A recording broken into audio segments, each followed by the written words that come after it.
il nous faut aller. C'est un impératif. Mais, avec quelle énergie? Qu'est-ce qui nous pousse? Qu'est-ce qui nous appelle? Qu'est-ce qui nous fait répondre à cet impératif missionnaire? Allez. C'est-à-dire, le Seigneur, le nez qu'on se fait, allez. Alors, qu'est-ce qui va nous amener? Pouvons-nous aller par nous-mêmes? Non. Nous avons besoin du Saint-Esprit. Le texte qui m'a été donné, c'est Acte 2, 42. Mais on ne peut pas comprendre Acte 2, 42 si on n'a pas lu Acte 2, verset 1er. Souvent, on va arriver à au verset suivant, mais il faut lire le verset 1er. Et l'environnement de cet événement, c'est la Pentecôte. On nous raconte la Pentecôte.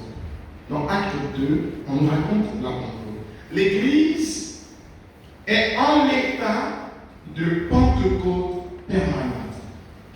La Pentecôte a eu lieu il y a 2023 ans, mais la Pentecôte a lieu tous les jours. L'Église est en état de Pentecôte permanente. Je n'ai pas dit qu'on est pentecôtiste, j'ai dit qu'on est en état de Pentecôte permanente. Sinon, elle ne peut pas être une église missionnaire. Elle ne peut pas correspondre à la vision que l'église a d'elle-même. Vous comprenez? Je ne peux donc aborder Acte 2, 42 sans évoquer ce contexte de Acte 2, 1 et les versets suivants. Le chapitre 2 du livre des Actes des Apôtres que nous abordons, nous situons dans l'événement de Pentecôte et nous parle longuement de l'identité missionnaire de l'Église, dont je faisais cas plus haut. Commençons par quelques observations, quelques remarques, à partir de la notion, d'une notion théologique élaborée par Saint Augustin. Mais qui est très simple, il parle du Christ total. Le Christ à la fois tête, Jésus-Christ, et le Christ à la fois corps, l'Église. Alors, qu'est-ce que je veux faire remarquer en mettant tout ceci en lien avec l'impératif missionnaire aller? C'est que la Pentecôte est à l'Église. La Pentecôte est à l'Église à peu près ce que l'étoile des mages est au Christ d'Épiphanie. Qu'est-ce que je veux dire? À l'Épiphanie, le Christ tête, c'est-à-dire Jésus-Christ, né plus tôt, est maintenant révélé aux nations par la visite des mages qui suivent l'étoile, qui sont en quête de vérité, en quête de lumière, en quête de salut. La preuve, ils disent, nous sommes venus l'adorer. Nous sommes venus l'adorer. À la Pentecôte, c'est la même chose. Le Christ corps, c'est-à-dire l'Église, est déjà né. Il y a 53 jours précisément. L'Église est née du côté ouvert du Christ, d'où a jailli l'eau et le sang, qui sont les sacrements de l'Église, baptême et Eucharistie. Cette Église est née comme une épouse du côté de Jésus, du nouvel Adam, endormi lui aussi dans le sommeil de la mort, comme le premier Adam, endormi dans le jardin de Dieu. D'ailleurs, quand elle ressuscite, on pense que c'est le gardien du jardin. Il est l'homme du jardin. Le premier Adam a été trouvé dans un jardin. Le nouvel Adam est trouvé dans un jardin. Il est l'époux de l'Église. N'est-ce pas? L'Église est déjà née, mais l'Église est révélée. L'Église est révélée. La Pentecôte, c'est la révélation au grand jour de l'Église. Cette Église est remplie d'énergie. Elle sort de son silence pour devenir le porteur du message du Christ. Au point où toutes les nations peuvent l'entendre, chacun dans sa propre langue. Acte 2, 6. Et les signes de cette écrit sont tellement identiques aux signes constatés dans l'Ancien Testament pour décrire la théophanie de Dieu, les manifestations de Dieu. Ici, comme là-bas, il y a le vent, il y a le bruit, il y a le feu, il y a la nuée. On en est ivre. Tout le monde est rempli de cela. En effet, comme l'étoile qui s'est arrêtée, j'arrête ça sur la grotte de Bethléem. Ici, c'est le feu qui se pose sur chacun des disciples, faisant de chaque baptisé un lieu possible de la rencontre avec Dieu. Chaque baptisé doit comprendre que ce n'est plus ce qu'il dit qui fait trouver Dieu, mais lui-même, il est porteur de ce Dieu dont il est le missionnaire. C'est alors qu'apparaît au grand jour la nature missionnaire de l'Église. En d'autres termes, c'est le Saint-Esprit qui nous pousse à la mission. C'est le Saint-Esprit qui nous pousse à la mission. Et les Pères l'appellent alors l'âme de l'Église, anima ecclesiae. Il est la puissance qui vient d'en haut. Et sans lui, l'Église est comme un corps sans vie et sans force missionnaire. Ne laissons pas la dévotion à l'esprit pour le nouveau charismatique. C'est une réalité pour nous tous, car elle participe de l'être de l'Église. Chacun vivant sa relation avec l'esprit, avec le style qui lui convient. Tu n'aimes pas le bruit, sois charismatique silencieux.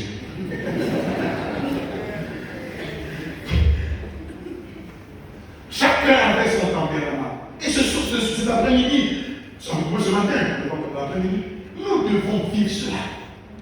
Oui, nous devons vivre cela. Façon choco, sans bruit, mais il faut qu'il nous impacte. Oui. Parce que sans lui, je ne peux pas avoir de rayonnement missionnaire là où je suis. C'est indispensable. Nous avons déjà les outils de la mission, la connaissance qu'il faut, tout ce que vous souhaitez, mais il faut l'étincelle. Ah oui. Il faut l'étincelle. Sinon, ça ne prendra pas. Bon, là-bas, Isaac a dit, voici le bois, voici le feu, mais il manque l'agneau. Mais ici, ce n'est pas l'agneau qui manque, c'est le feu qui manque. Le bois est là. Le prêtre est là. Sa pierre d'os. La victime là aussi est là. Mais il manque d'étincelle. Et ça prend, et ça devient un brasier. Et c'est l'aspiration du cœur du maître. Je suis venu allumer un feu sur la terre. Donc qu'est-ce qui manque? Qu'est-ce qui manque? L'étincelle. Répondez-moi. Je ne suis pas très élégant en disant. Il dit, qu'est-ce qu'il a dit? Je suis venu allumer un feu. Donc qu'est-ce qui manque? C'est le feu qui manque.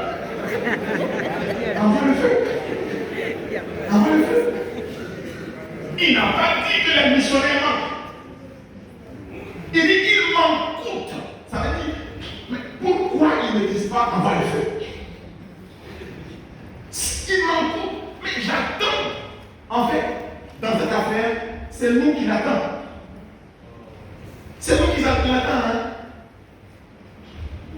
C'est parce que les hommes se sont tus que les pierres crient. Ah non, il faut demander qui vient. La première chose que nous devons faire le matin en nous levant, c'est chanter le Veni Creator, demander une nouvelle Pentecôte sur notre vie. Oui. Sinon, on ne peut pas faire le job. On ne peut pas faire le job. En fait, c'est le carburant nécessaire. Tu as beau être un très grand conducteur, s'il n'y a pas la benzine, il n'y a pas le carburant qui va pas. Oui. Même quand ça te coûte de l'argent que tu as gardé, mais tu passes sur le complice quand même. Donc, nous avons besoin de cette puissance qui vient d'en haut, car c'est elle qui nous donne l'énergie missionnaire. Le Saint-Esprit, âme de la mission. Mon Seigneur nous a largement parlé du Saint-Esprit. Mais comme c'est un atelier, mon job, c'est de nous rappeler ce qui nous a été dit. Donc, je voudrais rappeler quelque chose sur la mission de l'esprit. Pas la personne. La personne est la mission de l'esprit. Ou les missions de l'esprit. La mission de l'esprit dans l'âme humaine, connectée avec cet impératif missionnaire. Allez, je veux parler de la mission de l'esprit, donc pour nous. Pas en dehors de nous, mais dans une âme humaine qui entend cet impératif missionnaire. Allez, quelle est la mission de l'Église? Nous voulons partir d'une affirmation de Saint Jean. 1 Jean 4, verset 8. Saint Jean dit, Deus carita est. Il dit, Dieu est amour. Or, vous savez que pour aimer, il faut être au moins deux, n'est-ce pas? Il ne faut pas être tout seul sur une île déserte, isolé quelque part. J'aime. Bon. Il y en a qui disent qu'ils préfèrent leurs animaux aux hommes. Et quelqu'un là a répondu, c'est parce que les animaux ne peuvent pas vous parler. Donc pour aimer, il faut être au moins deux. Le Dieu de la foi chrétienne n'est pas un solitaire, c'est une communauté. Nous le savons, c'est la communauté du Père, du Fils et de l'Esprit. Le Père, c'est le Créateur. Il ne crée pas sans son Verbe, le Fils. Il ne crée pas sans l'Esprit. Mais le Créateur, c'est le Père. Le Fils, c'est qui? Le Fils, c'est le Sauveur. N'est-ce pas? Ce n'est pas le Père qui est monté sur la croix, hein, c'est le Fils. Donc, le Sauveur, c'est le Fils. Mais le Sauveur ne nous sauve pas sans le Père. Nous sauvons, il accomplit le vouloir du Père. Et le Fils ne nous sauve pas sans l'Esprit. C'est mu par l'Esprit, c'est porté par l'Esprit. Qui a accompli sa mission? Luc 4, 18. L'Esprit du Seigneur est sur moi. Il m'a envoyé. Qui m'a envoyé? C'est lui. Il m'a envoyé. Mais le Sauveur, c'est qui? C'est Jésus-Christ. Premier bras du Père. Selon le balancement qu'on a entendu tout à l'heure. Le Saint-Esprit, c'est qui? C'est le sanctificateur. N'est-ce pas? Mais pour nous sanctifier, il ne le fait pas sans le Père. Il ne le fait pas sans le Fils. D'ailleurs, le Fils dit, il prendra ce qui est de moi pour vous le faire connaître. Il n'agira pas de lui-même. Et le Créateur nous dit, il procède du Père et du Fils. N'est-ce pas? Donc il est en communion avec le Père et le Fils. Mais le Saint-Esprit, c'est lui qui est le sanctificateur. Pour opérer son œuvre de sanctification dans l'âme humaine, pour que nous devenions tous, en quelque sorte, le sacrement du Fils, que nous devenions ressemblants du Fils, que nous devenions héritiers du Père, puisque Paul dit que l'Esprit Saint atteste à notre esprit que nous sommes enfants de Dieu, et nous le sommes vraiment, et qui nous fait dire Abba, qui veut dire Père. Donc il nous lie au Père. En quelque manière, le Saint-Esprit, pour opérer en nous, agit selon trois modalités, et tout à l'heure, Monseigneur l'a explicité le plus largement possible. Je fais une synthèse en trois mots. Il agit par les dons en nous, ce qu'on appelle la mission arbitrale de l'Esprit. Le Saint-Esprit agit par les dons en nous, et ces dons-là, nous les connaissons, ils sont 7, nous les avons reçus, tous pareillement. Il n'y a pas un défaut, il n'y a pas un manque, il n'y en a pas un qui en a reçu 6 et un autre 5. Donc, la jalousie n'a pas sa place ici. Tous, on les a reçus, et on les a reçus au complet. Ils sont en nous. Maintenant, il appartient à chacun d'en vivre. Mais tous, nous les avons reçus. C'est comme à la maison, nous avons chacun reçu 10 000 francs. Il y en a qui veulent regarder tous les jours contempler ces 10 000 francs, et il y en a qui vont acheter ce qu'il est nécessaire avec. Mais le fait est que nous avons reçu la même somme. Le Saint-Esprit, quand il travaille en nous, il veut faire de nous l'instrument de Dieu pour travailler à l'extérieur. C'est ce que j'appelle la mission ad extra de l'Esprit. Et la mission ad extra de l'Esprit, il l'accomplit par les charismes, dont on nous a parlé largement. Bon, ici, concernant les charismes, on ne reçoit pas les mêmes charismes.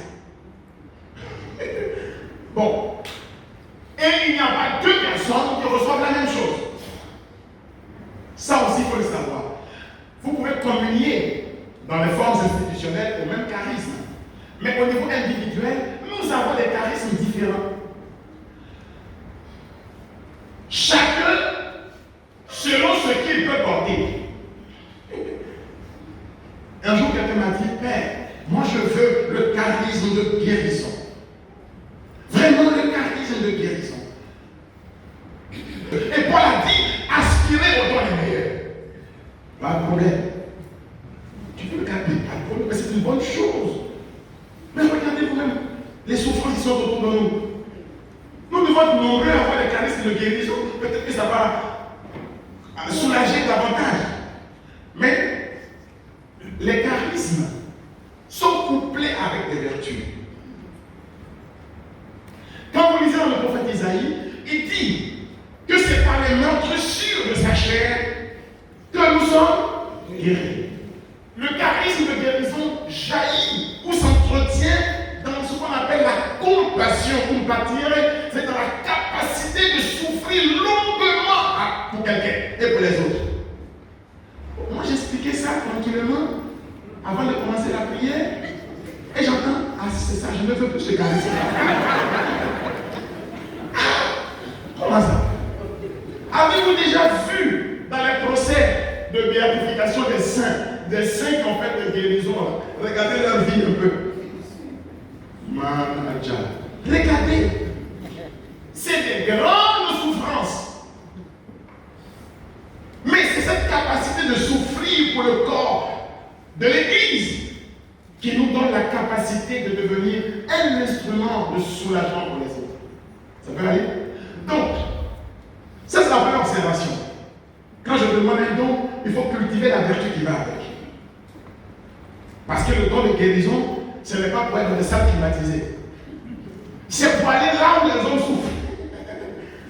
Deuxième chose que je voudrais dire, on est pauvre des charismes qui passent à travers nous et on est riche des charismes qui passent à travers les autres. Tout à l'heure, mon a cité la première épître aux Corinthiens au chapitre 12 et il nous a défini ce que c'est que les charismes. On dit à chacun est donné le don de l'esprit pour l'utilité commune, en vue du bien commun. Ça veut dire que quand Dieu met en moi un charisme, ça c'est pas pour moi. Ça c'est pour moi, c'est pour Père Raoul.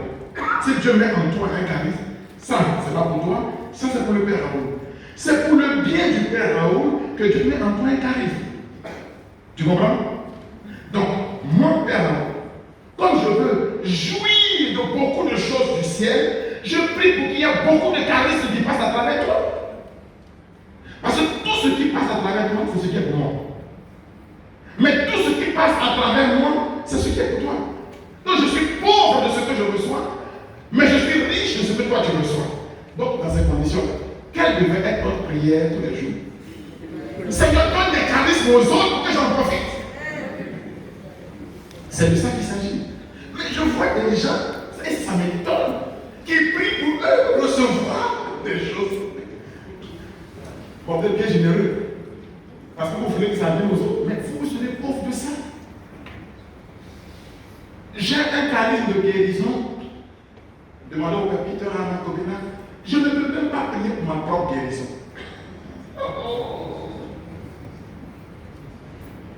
Des gens dont le ministère de guérison est avéré.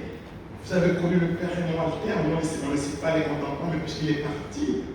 Mais regardez les infirmités qu'il portait dans son corps. Mais regardez le nombre de gens qui repartaient sans même qu'il en soit informé, soulagés de leur maux. Oui, nous sommes riches de ce qui passe à travers les autres. Inutile de développer un climat de convoitise, de jalousie. Les jaloux vont maigrir. Dieu ne s'occupera même pas de toi. Vous comprenez ça? Ça. Et le troisième moyen, et le tout à l'heure mentionné la Bible, c'est que l'Esprit Saint agit également dans les sacrements. Il agit en moi, mission ad intra, il agit par moi, mission ad extra, mais il agit pour tous également par les sacrements de l'Église. Car dans chaque sacrement, l'Esprit Saint se fait présent. J'arrive maintenant à la dernière partie de cette conversation. C'est sur les conditions pour devenir disciple témoin. Et là, j'arrive maintenant au texte qui m'a été proposé en lui-même, le verset 42. 5 conditions pour devenir disciple témoin. 5 conditions pour devenir disciple témoin. Première condition pour devenir disciple témoin, c'est l'effusion de l'Esprit. C'est l'effusion de l'Esprit. L'Église, dans sa sagesse, n'appelle témoin que ceux qui ont reçu le sacrement de la confirmation. Ce n'est pas un hasard. On dit maintenant, tu es devenu adulte, conformément à tout ce qui a été dit précédemment. On ne dit pas un baptisé, tu es devenu un adulte. Mais quand tu as reçu le sacrement de la confirmation, on dit voilà, maintenant tu es devenu un adulte. Tu dois pouvoir défendre, rendre raison de ta foi, n'est-ce pas? Défendre la foi catholique. Oui, nous avons besoin de l'effusion de l'Esprit. Ce n'est pas cité dans les 4 choses qui nous ont été indiquées. Mais c'est la première des conditions. Dans Acte 2, 42, tu vas le dire pour lire le texte, vous allez voir les 4 choses qui ont été citées. On a mis la Pentecôte en haut, et puis en bas, au verset 42, on parle de ça. Mais ce dont on parle au verset 42, c'est ce que les gens ont dû vivre en amont au Cénacle pour que l'Esprit vienne. Je ne sais pas si vous comprenez ce que je veux dire. Moi, je dirais non. Acte 2, 1, on parle de la Pentecôte. Mais la Pentecôte est advenue pendant que les gens étaient au Cénacle. Pendant qu'ils apprenaient à faire communauté. Là où on ne fait pas communauté, l'Esprit Saint a du mal à venir. Je ne sais pas si vous comprenez. Le critère par excellence pour susciter l'avènement, la venue, la survenue de l'Esprit, c'est la capacité de vivre ensemble. Ce qui déclenche le Saint-Esprit, c'est la capacité de vivre ensemble. Jésus leur a donné les 10 jours symboliques qui vont de l'ascension à la Pentecôte. Mais c'est symbolique, hein? C'est vrai que historiquement, ça s'est passé en 10 jours. N'est-ce pas? Puisqu'on a dit le 40e jour, le 50e jour, c'est pas moi qui l'a dit, on a écrit la Bible. C'est déjà écrit. Mais sauf que la symbolique des 10, le quorum chez les Juifs, représente le délai suffisant. Or, le délai suffisant, ça veut dire le délai suffisant. Ça veut dire que tu n'es pas prêt. Tu n'es pas prêt. Ce n'est pas 1, 2, 3, 4, 5, 6. Le délai suffisant, ça veut dire le délai suffisant. Donc Dieu, Jésus-Christ leur a demandé l'apprentissage de la vie commune jusqu'à ce qu'ils soient prêts à rendre témoignage de la vie commune. L'expérience missionnaire, ce n'est rien d'autre que de rendre visible le bonheur d'être en Dieu. Vous comprenez? Moi, je m'amuse beaucoup de l'échec de Pierre. Bon, je n'étais pas là-bas, hein. C'est ma lecture, hein. Voilà Pierre qui, à la Pentecôte, fait une prédication. On dit à 3000 convertis. Fier de lui-même, il fait un sondage. Vous savez, souvent, quand vous faisiez des prêches, vous demandez aux gens, c'était comment? La fausse humilité, hein. Mais cette façon, ça peut aller. Parce que tu attends qu'on te dise, mais non, tu as tué. Et Pierre fait un sondage pour voir combien il a été éloquent et brave. Il s'attendait à ce que les gens parlent de sa prédication de la Pentecôte. Il fait le sondage, et quelle ne fut pas la déception de Pierre? Il était dans un état de dépression, Pierre. Les gens lui disent, voyez comme il s'aime. Ils n'ont pas dit, voyez comment tu prêches. Oui, les gens sont restés dans la communauté de Pierre parce que voyez comme il s'aime. Pas parce que voyez comme il prêche. Vous entendez? Donc, l'expérience missionnaire a pour horizon, a pour finalité la capacité de ramener vers l'idéal de la vie commune. C'est souvent qu'on a pensé que l'idéal missionnaire, c'était de faire des choses extraordinaires. Non, c'est de proposer le style du Christ, une vie vécue en communauté, avec le voyez comme il s'aime. Donc ce qui est rapporté dans Acte 2:42 est en réalité ce qui était déjà vécu, puisqu'il va être proposé. Lis le verset, commence comment? Verset 42. Il persévérait dans l'enseignement des apôtres. Prends la version de Dieu pour nous, vous comprenez? Ceux qui acceptèrent sa parole. Ceux qui étaient devenus croyants Furent donc baptisés, et ce jour-là, le nombre des disciples augmenta d'environ 3000 personnes. Pierre pensait qu'il était brave. Donc les nouveaux, qu'est-ce qu'il vient de dire, verset 42 maintenant? Ils persévéraient dans l'enseignement des apôtres. Ceux-là sont reversés dans une communauté pour apprendre à vivre ce qui était vécu dans la communauté. Donc l'idéal missionnaire, c'est de proposer un monde divin, une manière nouvelle de vivre.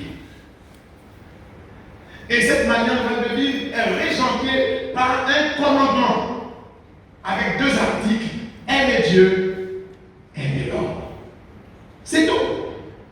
Alors, le sondage de Pierre a été soldé par quelque chose à laquelle il ne s'attendait pas.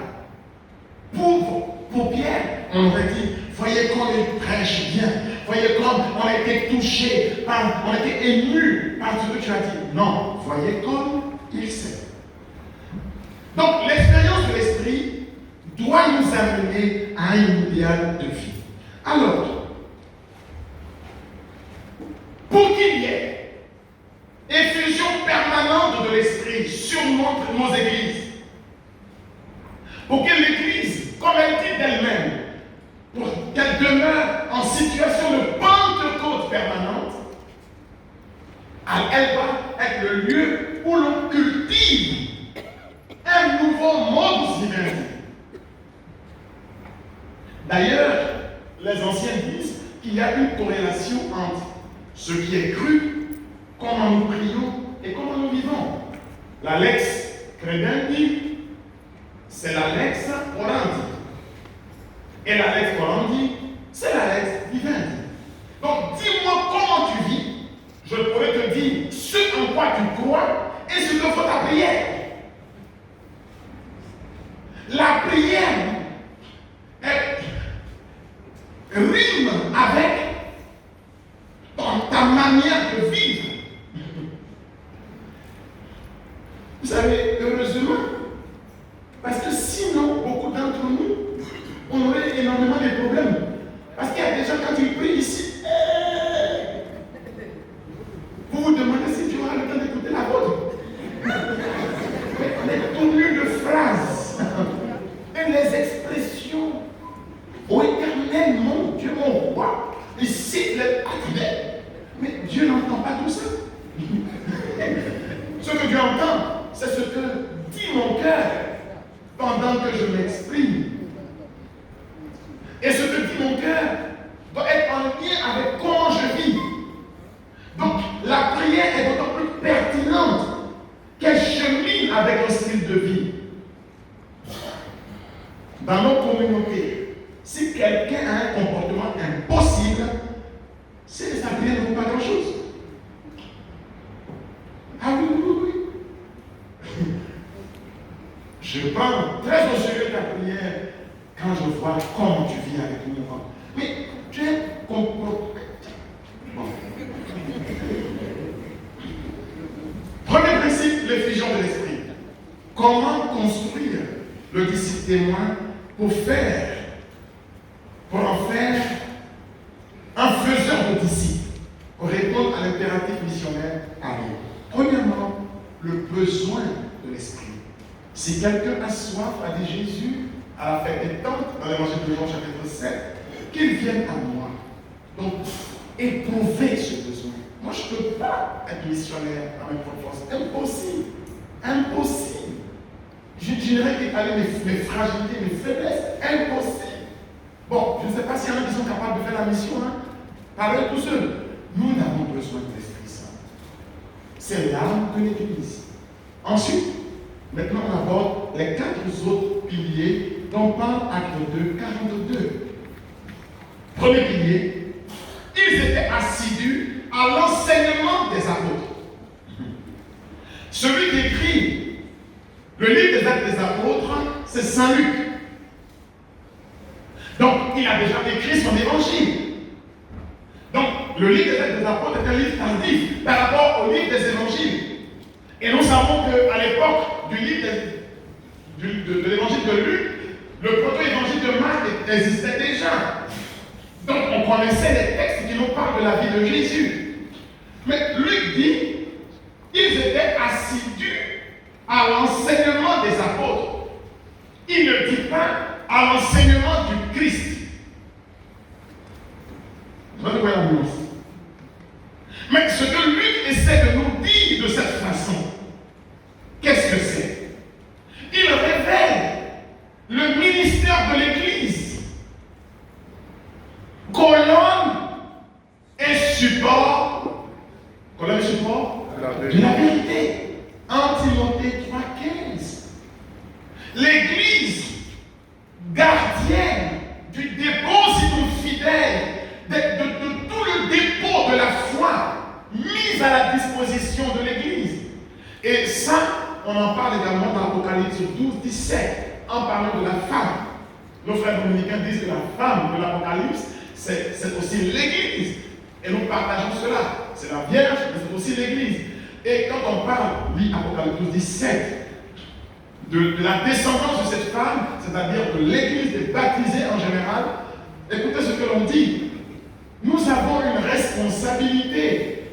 Nous avons une responsabilité. C'est la responsabilité de la doctrine juste. Car pour être témoin, il faut avoir les 2 pieds dans la doctrine de l'Église. Colonne et support de la vérité. Donc gardien du dépôt de la foi. Après le 12, 17, qu'est-ce qu'on dit là? Furieux contre la femme, le dragon s'en alla faire la guerre au reste de sa descendance. La femme, c'est la Vierge, mais la femme, c'est aussi et surtout ici l'Église. Le reste de sa descendance, ce sont les enfants de l'Église, c'est la communauté de l'Église. Donc c'est nous tous. Mais on nous dit, quel est notre ministère?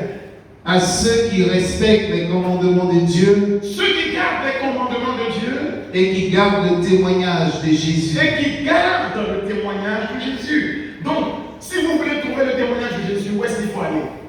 Il faut aller dans l'Église. Il faut aller dans l'Église. C'est l'Église qui a reçu le mandat et la qualification pour pouvoir tenir le dépôt de la foi. Voilà. Donc, ils étaient assidus. Mais le fait de dire assidu veut dire que ce n'est pas des fréquentations par la cour de l'enseignement des apôtres.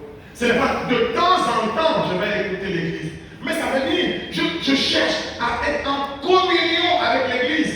La Sainte est comme ecclésia. Je veux penser comme l'Église et avec l'Église. Je veux le désirer. Vous savez, c'est très facile de grandir en Dieu. Il faut écouter l'Église. C'est pas compliqué. Il faut écouter. Et si ça te blesse, mais c'est ça aussi l'Église. Parce que quand on t'a inondé, quand on t'a défait de tes excroissances, ce n'est pas que c'est tout doux. Mais jamais l'Église ne tue ses enfants. Et jamais l'Église ne s'oppose à l'esprit. Apocalypse 22, 17. L'esprit et l'épouse disent d'une même voix, viens Seigneur. Pour que le Seigneur vienne, l'esprit et l'église parlent le même langage. Alors moi si je réponds que des gens disent, mais à l'église là il n'y a pas d'esprit. Mais de quoi vous parlez? Voix de l'église, voix de l'esprit, voix de l'esprit, voix de l'église. Fondement biblique, Apocalypse 22, 17. Et le Seigneur n'écoute que ces 2 voix quand ces 2 voix parlent ensemble. Partout ailleurs, Dieu n'écoute pas. En fait, je ne sais pas. J'imagine. Apocalypse 22, 17. Vous voyez? Donc, le magistère est une source continuelle, est une condition pour faire venir l'esprit. Puisque les 4 piliers dont on parle, ce sont les piliers qui ont occasionné la Pentecôte dont il est parlé plus haut. C'était le genre de vie qu'on vivait au Sénat, qui nous est relaté ici, puisque ceux qui sont devenus croyants ont été reversés dans cette vie-là. Pour que l'esprit vienne, il faut que l'épouse et l'esprit ensemble disent viens. Donc la recherche de la doctrine juste est une chose importante. 1 Timothée 3,15. On lit ça aussi dans Galates 1,8. On ne va pas tout lire, je ne sais pas combien de reste. Il faut nous prévenir. Puisqu'on va pas lire le texte. Et puis 2 Corinthiens 11,4. Puisqu'on va poser des questions, je vais finir. Et l'Église est donc finalement sacrement du Christ. Luc 10, verset 2. On nous dit que le Seigneur, en envoyant à nouveau 72, il les envoya 2 par 2, mais avec une mention particulière. On dit là où lui-même devait se rendre. Ça veut dire que là où ils sont, c'est le Christ qui y est. Vous comprenez? Donc le lien entre Christ tête et Christ corps. Là où nous sommes, le Christ y est. Ça veut dire qu'on devient le sacrement du Christ, en quelque sorte. Deuxième condition qui constitue pour nous ici, la troisième, puisque la première n'est pas citée, c'était l'effusion de l'esprit. Deuxième, l'assiduité à l'enseignement et dans nos communautés et nous-mêmes régulièrement. Tout à l'heure, on s'est cité un document très important, rajeunir l'Église. Vraiment, ça m'a beaucoup touché. Un document que nous devons, si on l'a pas encore visité, visiter. Et où, voilà, de façon très simple, on nous a donné des outils de discernement. Très simple. Alors que dans le presbytère ou ordiniste, au numéro 8, on nous envoie en mission justement en tant que prêtre pour faire ce job. Mais on ne nous a pas dit comment on fait. Mais voilà que l'Église a suppléé en nous donnant ce document. On nous dit comment on fait. Parce que le ministère du prêtre, le prêtre a un charisme institutionnel. Souvent que je dis ça. Parce que c'est lui qui sent que c'est l'Église ou ce n'est pas l'Église. N'est-ce pas? Donc c'est un charisme ça. Il n'y a pas un prêtre qui n'a pas ce charisme. Mais souvent, pour grandir dans le don qu'on a besoin d'outils. Et voilà les outils pour grandir. Pour exercer son charisme institutionnel. C'est-à-dire un charisme au service des autres charismes. Le charisme du prêtre est au service des autres charismes. C'est un charisme de discernement qui tient du ministère de l'évêque, de Dieu qui s'asservisse. N'est-ce pas? Mais on a ce charisme-là. Et nous devons exercer un charisme, parce que l'exercice d'un charisme, c'est comme l'exercice d'un membre. Un membre actif, il se développe. Regardez les gens qui soulèvent les poids. Quand vous voyez la bamba, vous savez que vous devez chercher vos cheveux. En bien de sages. Donc plus on travaille un don, plus on est à l'écoute des autres, plus on est au service des groupes de prière, des associations qui naissent dans la communauté, plus on est présent avec eux sur le terrain, parce qu'il ne faut pas rester loin dans le bureau et puis porter les critiques de ce qu'on ne sait même pas, on n'a pas fait. Il faut être là, assis là. Vous voyez, nos évêques sont assis là, il faut être assis là. En ce moment, le don du discernement qui est lié à notre ministère, ce charisme institutionnel, mais Dieu va l'alimenter pour nous, puisque nous nous rendons utiles à la communauté. Les dons, on n'en est pas parlé pour s'asseoir. Ce sont des outils pour travailler. C'est pour la mission. On y va. Troisième, le rapport du magistère. Il persévérait dans l'enseignement des apôtres, dans la communion fraternelle. La communion fraternelle, ça c'est tellement important. C'est vraiment le plus important de tout ce que nous voulons dire. Là j'ai été aidé, excusez-moi, par l'office des Vêpres prières. Donc je vous lis simplement ce que Paul dit dans l'Épître aux Romains, c'est un office des Vêpres prières. Il avait déjà tout dit. Romains 12, 9 à 12. Romains 12, 9 à 12. Les apôtres, ce qui leur a donné de vivre l'expérience de la Pentecôte, je répète, c'est le Cénacle. Et le Cénacle, c'était quoi? C'est l'apprentissage du vivre ensemble.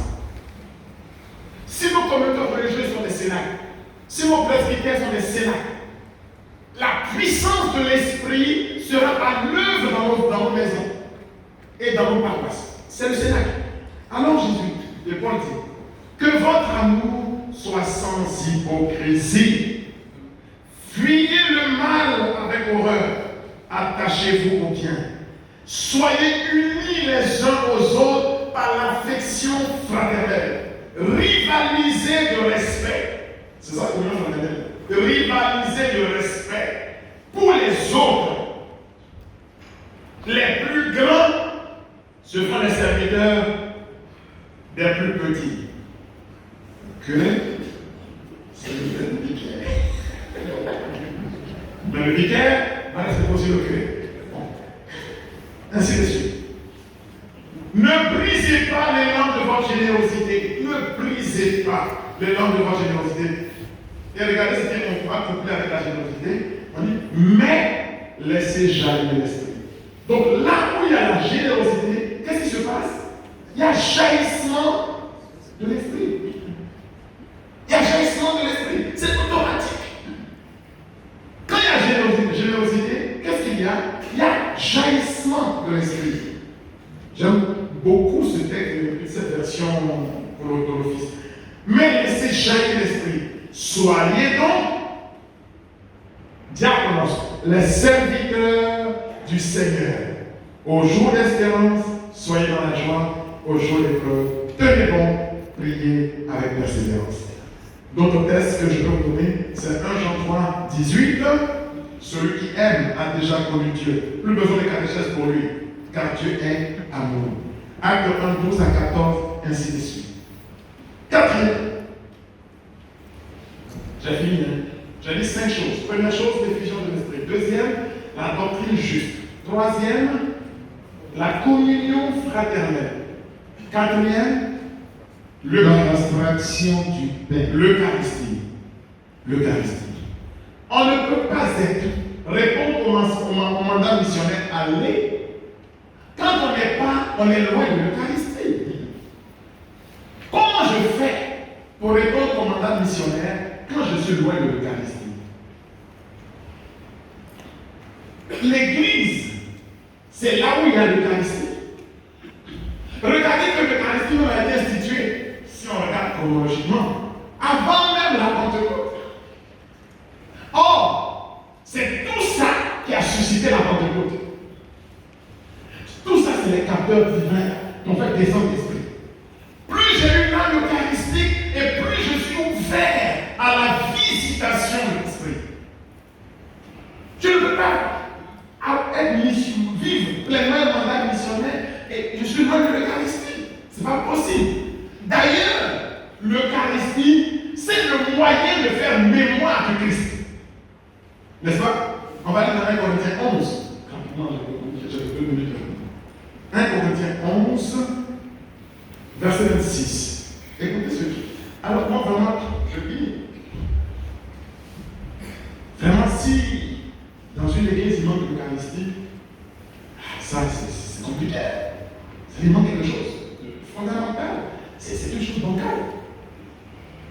C'est une chose bancale. C'est la fraction du pain. L'oublions ça. 1 Corinthiens 11, 26. En effet, toutes les fois que vous mangez ce pain, et que vous buvez cette coupe, vous annoncez la mort du Seigneur jusqu'à ce qu'il vienne. Vous annoncez la mort du Seigneur, vous annoncez. Mais il y a des gens qui disent qu'ils annoncent le Christ et puis ils ne mangent pas ça. Pourquoi c'est pas écrit comme ça? On dit que c'est le moyen sûr d'annoncer. Quand tu manges le repas, on dit tu annonces. Alors comment puis-je annoncer sans l'Eucharistie? Bon, c'est écrit, hein? Moi, je ne m'entends pas dessus. annoncer. Sinon, je ne peux pas annoncer. Je ne peux pas annoncer. Et cinquièmement, ce sont les 5 conditions pour faire le disciple témoin qui fait des disciples et qui répond donc au mandat missionnaire de Jésus à l'Église, c'est-à-dire aller. Cinquièmement, assidu dans les prières. et assidu dans la prière. Oui, la prière est à mon âme ce que l'air, l'eau et la lumière sont à la plante. Si je ne prie pas, mon âme se flétrit, se sclérose. Je perds en énergie, en grâce et en force. De même que je me meurs si je ne respire pas, et que c'est l'activité qui ne s'interrompt pas chez l'homme, de même, Paul dit dans 1 Thessaloniciens 17, priez, priez sans cesse. C'est ce qu'il faut faire sans cesse. Voici les 5 conditions pour construire la vie du disciple témoin qui fait le disciple, aujourd'hui, demain et pour les siècles des siècles. Amen.